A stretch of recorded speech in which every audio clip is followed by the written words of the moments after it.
Hey guys, welcome back. I'm here in my garage with my K-91-PT, the Tier 9 Russian tank destroyer, Battle Pass reward tank.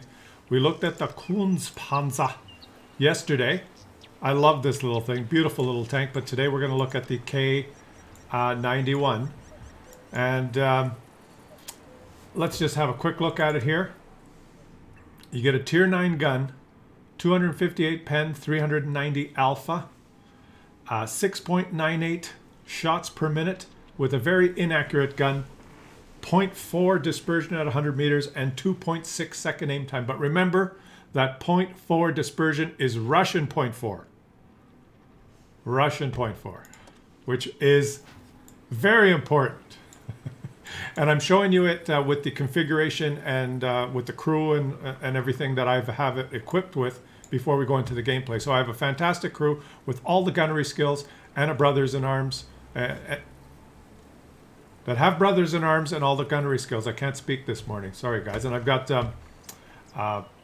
purple gun rammer and vents, and I've chosen optics instead of something like a vertical stabilizers or improved rotation or anything like that because I want the view range. With this configuration, running combat rations, I've got that aim time down to 2.26, and I've got the dispersion down to 0.35, which seems, Russian 0.35 is like almost as good as it gets, okay, guys? With this crew configuration and the camo on the tank, I've got it down to, this is incredible, 47% concealment stationary, 47. This thing is invisible. Almost, not quite, but almost ELC level concealment. 40, well, not quite, but you know what I'm getting at here. 47% stationary, even 8.5% while you're shooting, which is huge. On the move, 29, almost 30% concealment on the move. That's incredible. And with the vents and the optics, I've also got the view range over 500. So, wow. Okay. And very quickly here, before we get into the gameplay, let's just look at the speed and the armor. Just quickly through this. Minus 5.5 degrees of gun depression, which is not very good, especially with a rear-mounted gun like that. Incredible DPM with my crew configuration here, right? Almost 3,600 DPM. 260 millimeters of hull armor. That's the superstructure. Look at that. 260 millimeters, and then 60 on the side, 45 on the rear, which is nothing. And the speed 52, but that's a Russian 52. I'm making jokes here, guys, but yesterday we reviewed this thing, and this thing has 65 kilometers per hour top speed, and it takes like forever to get to 65. And as you'll see with this thing has 52 top speed, but you get to 52 top speed like that, and it feels actually almost faster or more mobile than the German one. This is a Russian game, what can I say? The traverse speed is really good. The specific... See, this is what I don't understand, guys. This is what I don't understand. Okay, the specific power here, horsepower, is 19.89. Okay, engine horsepower, 800. Okay, and this one, does this make sense? This one, the engine power, okay, it's less engine power, but the specific power, horsepower to ton, is 21, because it's a lighter tank. So this one actually has better horsepower to weight ratio, the German one, 21.7 as opposed to 19, but I find the Russian one accelerates better. So there must be some terrain resistance as well. That's I don't know. You'll see by, let's just observe it in the gameplay or watch my video from yesterday on the Kunstpanzer. I love that tank as well, but there's something in the numbers that just doesn't shake out here, guys. This thing is going to be very similar to, where is it? This one. And it looks even similar to this one. Although this one, the superstructure is the same armor, but it's angled better. So this one bounces a lot off the superstructure, whereas I found this one, hey, Russian heat negates Russian armor. or any heat. Anyone that presses 2 can simply go through the superstructure, even though it's 240 or 250. Even with that angle, I found Renegades, Tier 8s, everyone can just shoot right through you.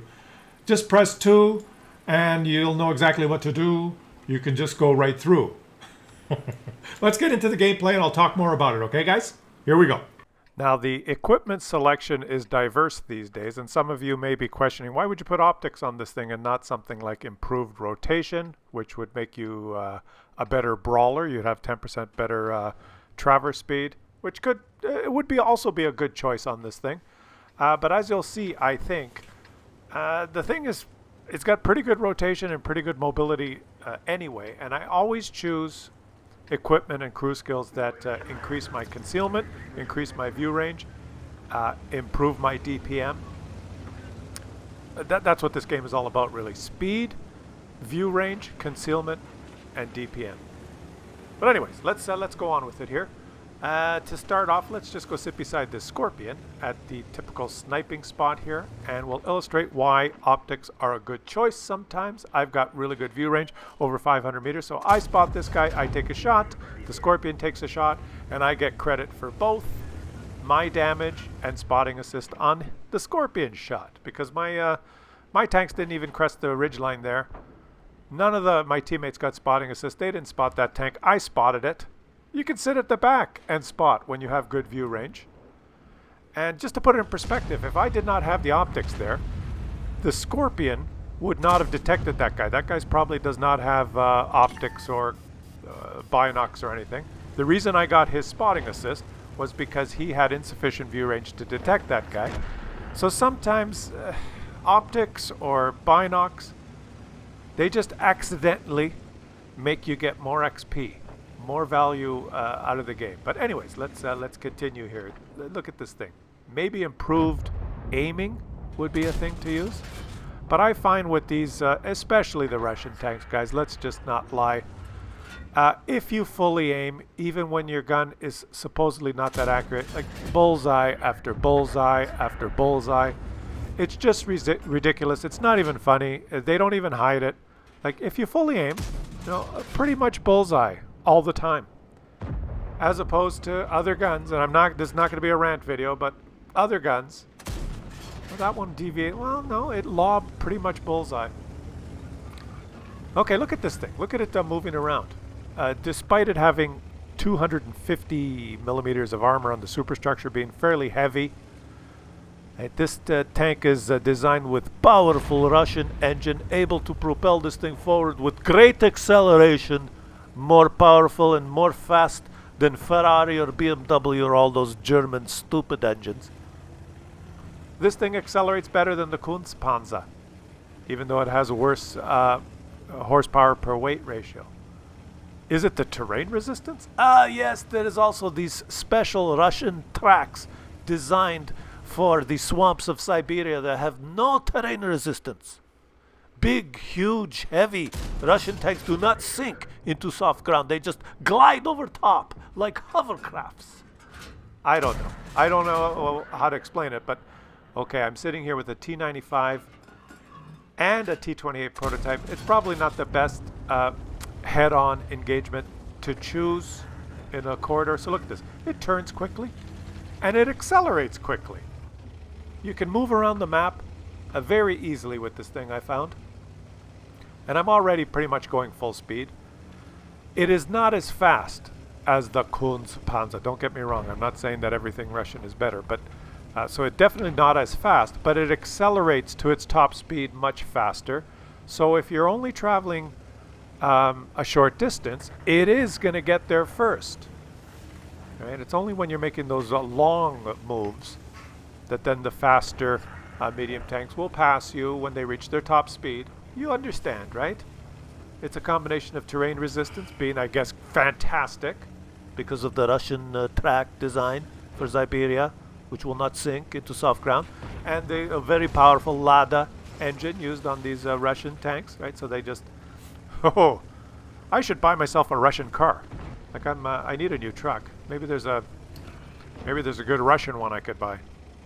Okay, let's keep going here. What are we going to do? We're going to go help the 1-2 line.